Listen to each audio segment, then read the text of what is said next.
I, 17F, have had a rowdy relationship with my stepmom, Kayla, 34F, ever since she started dating my dad, 42M, 3 years ago. To understand the full context, I need to go back a bit. My mom passed away when I was 8 due to breast cancer. It was a long, painful battle that took a toll on our entire family. I remember spending countless nights in hospital waiting rooms, watching my mom slowly fade away. When she finally passed, it felt like our world had shattered. In the aftermath of my mom's death, it was just me and my dad for a long time. We leaned on each other heavily during those first few years. Dad threw himself into his work as a way to cope, often working long hours at his construction company. But he always made sure to be there for me when it counted. He'd help me with homework, attend every school event, and even learn to braid my hair, though his attempts were pretty comical at first. As I entered my teen years, our bond only grew stronger. We developed little traditions, like Sunday morning pancake breakfasts and monthly movie marathons. Dad became not just my parent, but my best friend. He was the person I turned to for advice, the shoulder I cried on when I had my first heartbreak, and my biggest cheerleader when I decided to join the school debate team. When Kayla came into the picture, I was actually happy for my dad at first. He deserved to find love again, and I wanted him to be happy. They met at a friend's barbecue, and Dad was immediately smitten. He came home that night talking about how smart and funny Kayla was, how her laugh lit up the room. I hadn't seen him that excited about someone in years. The first few times I met Kayla, she seemed nice enough. She was always super sweet when my dad was around, asking about my hobbies and school life. She even brought me a thoughtful gift, a beautiful journal since I'd mentioned I liked to write. But I quickly noticed that her demeanor completely changed when it was just the two of us. The first incident happened about a month into their relationship. Dad had run to the store to grab some ingredients for dinner, leaving Kayla and me alone in the house. I tried to make conversation, asking her about her job as a real estate agent. She barely looked up from her phone, giving one-word answers until finally snapping, "Look, I'm only here for your dad. I don't need to be your friend." I was shocked into silence. After that, her two-faced behavior became more and more obvious. She'd put on a big show of being interested in my life whenever my dad was home. She'd ask about my grades, my friends, my extracurricular activities. But as soon as he left for work, she'd go right back to ignoring me or making snide comments under her breath. One particularly hurtful incident happened on my 16th birthday. Dad had planned a small party with some of my closest friends. Kayla insisted on baking the cake, acting all excited about it when Dad was around. But the morning of my birthday, I overheard her on the phone with a friend, complaining about how she had to waste her day catering to some brat's sweet 16. I felt like I'd been punched in the gut.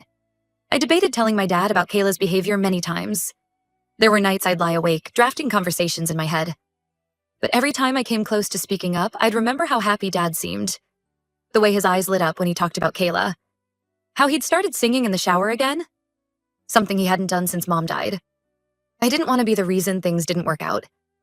So I kept my mouth shut and just tried to avoid Kayla as much as possible when my dad wasn't around. As the months went by, Kayla's presence in our lives grew. She started staying over more often, leaving her things around our house. Dad even started talking about her moving in permanently. The thought made my stomach churn, but I plastered on a smile and said I was fine with it. I told myself I could handle it for Dad's sake. Things came to a head last week, on the day of their wedding. Kayla had asked me to be a bridesmaid, which surprised me given how she really felt about me. But I agreed to do it for my dad's sake.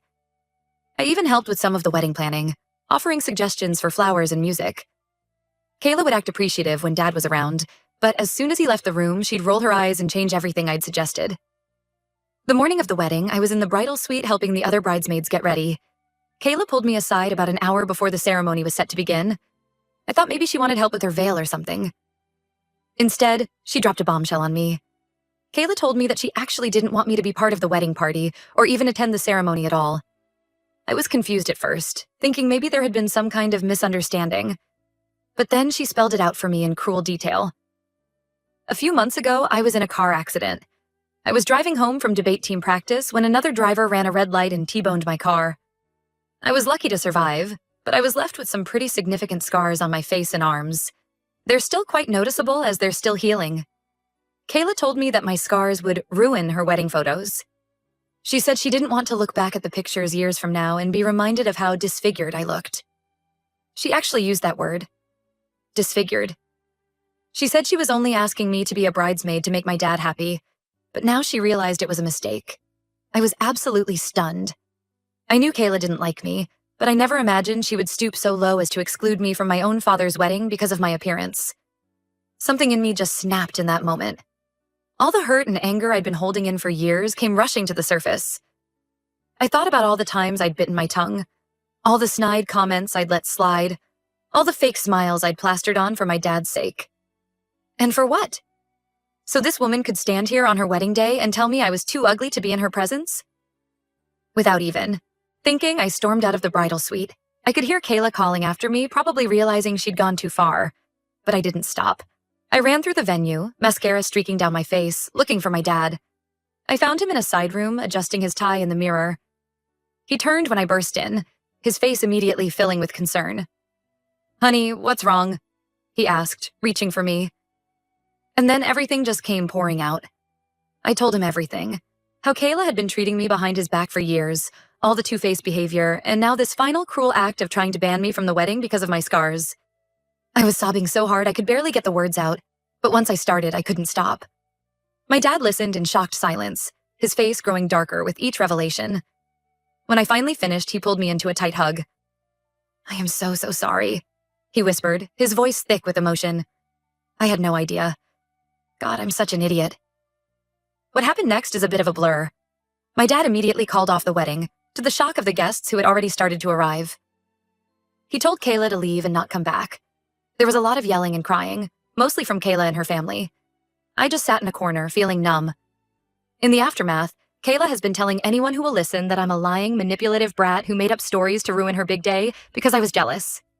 Some of her family and friends have been harassing me on social media, calling me horrible names. My dad is furious and threatening legal action if they don't stop. I know I probably should have spoken up about Kayla's behavior long before the wedding day, but I really thought I was doing the right thing by staying quiet and not causing problems. Now I feel guilty for blowing up their relationship at the last minute and causing all this drama. But at the same time, I'm relieved that my dad finally knows the truth. So, Reddit? AETA for exposing my stepmom and ruining her wedding to my dad? Should I have just sucked it up and let her exclude me from the ceremony? I'm really torn about whether I did the right thing or not. Update 1. It's been about 2 weeks since the wedding debacle, and to say it's been a roller coaster would be an understatement. First, I want to thank everyone for the supportive comments on my original post. Reading through them really helped me realize that I wasn't in the wrong for speaking up. My dad and I had a long, emotional talk a few days after everything went down. We sat out on our back porch, the same place where we used to have our heart-to-hearts when I was younger. Dad started by apologizing profusely for not noticing Kayla's behavior towards me and for putting me in a position where I felt I couldn't come to him. He looked so broken, so guilty. I hadn't seen him cry since Mom's funeral, but he broke down as he spoke. I was so caught up in my own happiness, in the idea of having a complete family again, that I completely missed what was happening right under my nose. He said, his voice cracking. "I failed you, sweetheart, and I will never forgive myself for that."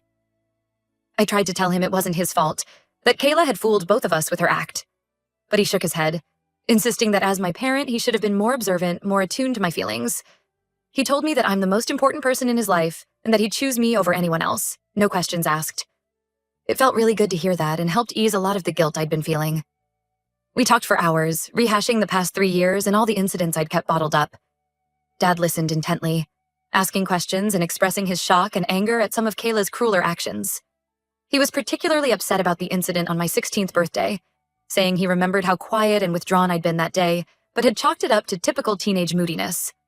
As we talked, I felt like a weight was lifting off my shoulders. For so long, I'd been carrying around this secret burden, trying to protect my dad's happiness at the expense of my own. It was liberating to finally let it all out. Kayla, on the other hand, has been on an absolute rampage since the wedding. She's been posting nonstop on social media, twisting the story to make herself look like the victim.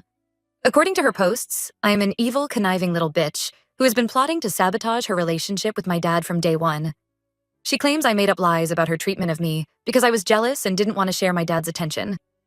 The worst part is, she's been using photos of me from before and after my accident to mock my appearance.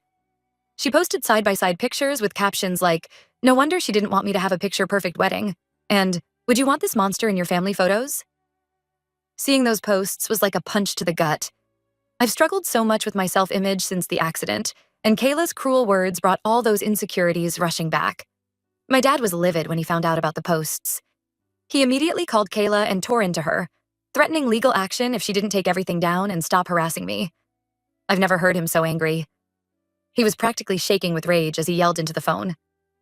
Kayla actually had the nerve to call me right after, screaming and cursing at me for tattling to my dad. She called me every name in the book, saying I'd ruined her life and that she'd make me pay. I hung up on her and blocked her number, my hands trembling. The online harassment from Kayla's friends and family has gotten worse too. I've been getting nasty messages and comments calling me all sorts of awful names. Some people have even been leaving negative reviews on my dad's business page, trying to tank his company's reputation. It's been really stressful for both of us. Things escalated even further when some of Kayla's cousins showed up at my school one day to confront me. They cornered me in the parking lot after debate practice, yelling and making a scene. Luckily, my debate coach saw what was happening and intervened before things could get physical. The principal ended up calling the police, and Kayla's cousins were escorted off school property. My dad ended up hiring a lawyer to send cease and desist letters to Kayla and anyone else who's been harassing me. He's also looking into getting a restraining order against Kayla. I'm really grateful that he's taking it so seriously and doing everything he can to protect me. Through all of this, I've been struggling with anxiety and having trouble sleeping. The constant online abuse and fear of Kayla or her family showing up somewhere has really taken a toll. I keep having nightmares about the wedding day, reliving that moment in the bridal suite over and over. My grades have started to slip, and I've been withdrawing from my friends. My dad suggested I talk to a counselor, which I'm considering. For now, I'm trying to stay off social media and surround myself with supportive friends and family. My debate team has been amazing, rallying around me and offering their support. They even organized a little self-care night for me, complete with face masks and cheesy movies. I know things will eventually blow over, but right now it still feels like I'm in the middle of a storm. I'm just trying to take it one day at a time and remind myself that I did the right thing by telling the truth, no matter how much Kayla tries to paint me as the villain. I just hope that someday soon, I can look in the mirror and not see the monster Kayla claims I am, but the strong, resilient person my dad assures me I've become. Update 2. It's been about a month and a half since my last update, and thankfully things have calmed down considerably. The cease and desist letters from our lawyer seem to do the trick. Kayla and her cronies have finally stopped harassing me online and in person. It's been such a relief to not have to constantly look over my shoulder or worry about what nasty comment I might see next. My dad and I decided to take a little vacation to decompress from all the drama. We spent a week at this beautiful lakeside cabin, just hiking, fishing, and enjoying nature. It was exactly what we both needed. The cabin was pretty rustic. No Wi-Fi or TV, just books and board games and each other's company. At first, I was worried about being so disconnected, but it ended up being incredibly refreshing. We fell into an easy routine. We'd wake up early, make a big breakfast together. Dad's pancakes are still unbeatable. And then head out for a hike or a fishing trip. In the evenings, we'd sit out on the dock, watching the sunset and talking about everything and nothing. One night, as we sat around the campfire roasting marshmallows, my dad opened up to me about his relationship with Kayla in a way he never had before. He admitted that there were red flags he'd ignored because he was so desperate to not be alone anymore. "After your mom died," he said, staring into the flames. "I was lost. For years, it was like I was just going through the motions of living. When I met Kayla, it felt like I was waking up again. I think I was so excited to feel something, anything, that I overlooked a lot of things I shouldn't have." He went on to share some incidents that had given him pause, times when Kayla had been rude to waitstaff or made dismissive comments about his friends. But he'd always rationalized it away, telling himself that nobody was perfect and that these were small prices to pay for happiness. "I felt guilty for being happy," he admitted. "Like I was betraying your mom's memory. I think that's part of why I clung so hard to the relationship with Kayla, even when things didn't feel quite right. I was trying to prove to myself that it was okay to move on." Hearing my dad be so vulnerable and honest was really powerful. I realized that in my own hurt and anger towards Kayla, I hadn't fully considered how complex the situation must have been for him. It didn't excuse his obliviousness to her treatment of me, but it helped me understand it a bit better. We also talked about my mom for the first time in years. Up until then, mentions of mom had been rare and usually tinged with sadness. But that night, Dad shared some stories about her that I'd never heard before. He told me about their first date, where mom had spilled wine all over herself, and Dad had given her his jacket to cover up the stain. He talked about how she used to sing off-key in the shower every morning, and how it drove him crazy, but he also loved it. As we talked, we pulled out some old photo albums we'd brought along. There were pictures I'd never seen before. Mom and Dad on their wedding day, Mom pregnant with me. The three of us in the hospital right after I was born. Looking at those photos, seeing how happy and full of life Mom was, I felt a connection to her that I hadn't in years. My dad got choked up as we looked through the albums. "Your mom would be so proud of the young woman you've become," he said, squeezing my hand. "She had such a strong sense of justice, just like you. She never would have put up with the way Kayla treated you." Those words meant the world to me. For so long, I'd felt disconnected from my mom's memory. Hearing my dad say that she would be proud of me helped bridge that gap a little. When we got back home from our trip, I was surprised to find a letter waiting for me. It was from Kayla's daughter Megan, 19F, who I'd only met a handful of times. In the letter, Megan apologized for not speaking up sooner about her mom's behavior. She said she'd witnessed how Kayla treated me behind my dad's back and felt awful for staying silent. Megan went on to share that Kayla had been similarly two-faced and manipulative throughout her own childhood. She described walking on eggshells around her mom's mood swings and never knowing which version of Kayla she'd get from day to day. Reading her words, I felt a mix of validation and sadness. Validation that I wasn't crazy or making things up, but sadness that Megan had to grow up with that toxicity. She shared a particularly painful memory from her 13th birthday. Kayla had promised to throw her a big party, but at the last minute decided she'd rather go on a weekend trip with her friends. She left Megan alone with a frozen pizza and didn't even call to say happy birthday. It was heartbreaking to read about the ways Kayla had let her own daughter down time and time again. The letter ended with Megan saying she was going to cut contact with her mom and focus on healing. She said she hoped that one day, when we've both had time to process everything, maybe we could grab coffee and talk. I'm not sure if I'm ready for that yet, but I appreciated her reaching out. Overall, I'm feeling much more at peace these days. The nightmare with Kayla is behind us, and I'm excited to move forward and focus on my senior year of high school. My dad and I are planning to start volunteering at the local animal shelter together, which I'm really looking forward to. It feels good to have a project we can work on together, something positive to focus on after all the negativity. I've also been thinking a lot about my future lately. Before all this happened, I was pretty set on going to the local state school, but now I'm considering applying to some out-of-state colleges. The idea of a fresh start somewhere new is appealing. My dad has been really supportive, helping me research schools and even talking about taking some college tours next spring. As for my scars, they're slowly but surely fading. I've been using the scar treatment cream my doctor recommended, and it seems to be helping. More importantly, I'm working on accepting them as part of who I am now. They're a reminder of what I've survived, both physically and emotionally. Life isn't perfect, but it's pretty good. I know there will probably be more challenges ahead, but I feel stronger and more prepared to face them. I'm grateful for my dad, for my true friends who stuck by me through all of this, and for the chance to start this new chapter of my life. Update 3. It's hard to believe it's been 6 months since the wedding fiasco. So much has changed, mostly for the better. I'm halfway through my senior year now and busy with college applications. My dad has been amazing, helping me research schools and work on my essays. We're planning a road trip over spring break to visit some of my top choices. I've been throwing myself into my schoolwork and extracurriculars. I'm captain of the debate team this year, and we just won our regional competition.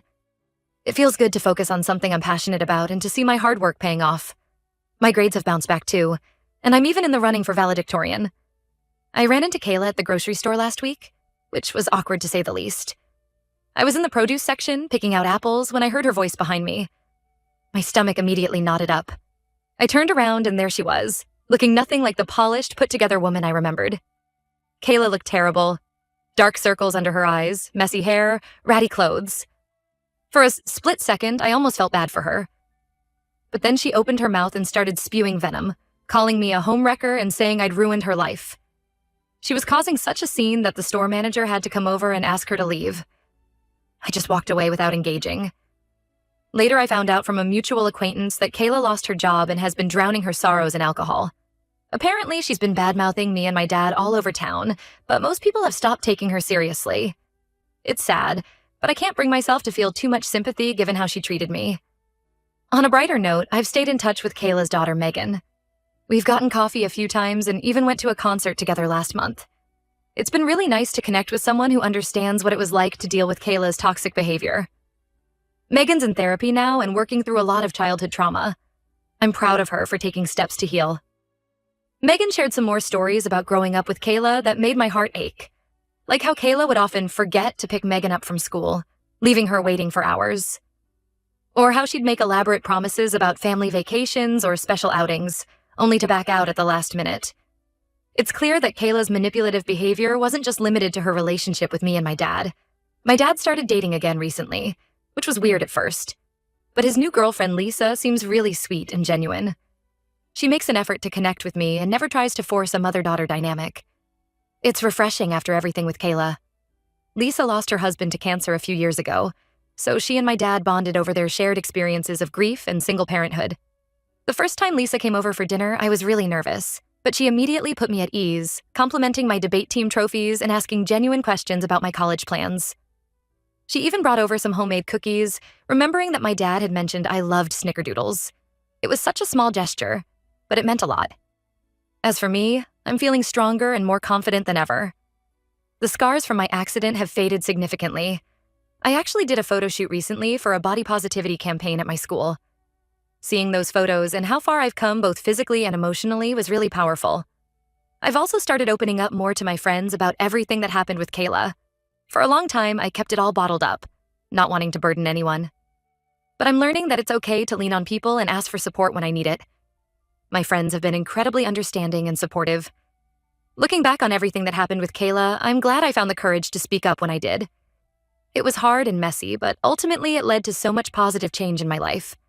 I'm excited to see what the future holds as I finish high school and move on to the next chapter. Whatever comes my way, I know I can handle it.